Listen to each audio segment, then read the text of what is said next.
Alexander was finally ready to fulfill his father's dream. In 334 BC, the Macedonian army crossed the Hellespont, leaving Europe behind and setting foot in Asia for the very first time. Before continuing his campaign, Alexander traveled to the ancient city of Troy, where he paid tribute at the tomb of Achilles. The legendary hero of the Iliad had always been his greatest inspiration. Standing before the grave, Alexander honored his hero and prepared to write his own legend. As he stepped onto Asian soil, he hurled his spear deep into the ground. It was a powerful symbol that Asia would be won by the spear and conquered through battle. The first great challenge came at the Granicus River. Persian forces blocked his advance, determined to stop the Macedonian invasion before it could truly begin. Ignoring the danger, Alexander led the charge himself. His cavalry stormed across the river, while the Macedonian phalanx pushed relentlessly forward. After a fierce battle, the Persians were defeated.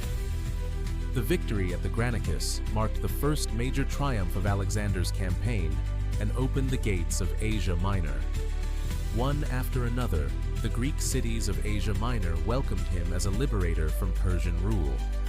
His influence spread rapidly, and his army continued its unstoppable advance. Soon, Alexander reached the ancient city of Gordium, home of the legendary Gordian knot. According to prophecy, whoever untied the knot would rule all of Asia.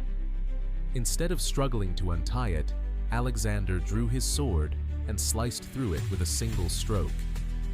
The campaign continued through the rugged mountains of Cilicia. Every mile brought him closer to the greatest confrontation of his life, the battle against King Darius III himself. In 333 BC, the two armies met at Issus. Darius commanded a massive force and believed that overwhelming numbers would secure his victory. But Alexander launched a bold attack directly toward the Persian king. The Macedonian assault shattered the Persian lines, and Darius fled the battlefield, abandoning his army. Left behind in the Persian camp was the royal family. The mother, wife, and children of Darius became prisoners of the victorious Macedonians. Instead of seeking revenge, Alexander showed remarkable mercy. He treated the royal family with dignity and respect, earning admiration even from his enemies. The campaign then turned toward the Phoenician coast, where the mighty island city of Tyre refused to surrender. Protected by towering walls and surrounded by the sea, it was considered impossible to capture. For 7 long months, Alexander's engineers built a massive causeway across the sea, while powerful siege engines battered the city's defenses. Eventually, the Macedonians stormed the walls, capturing Tyre in one of the greatest sieges of the ancient world. With Phoenicia secured, the road to Egypt lay open.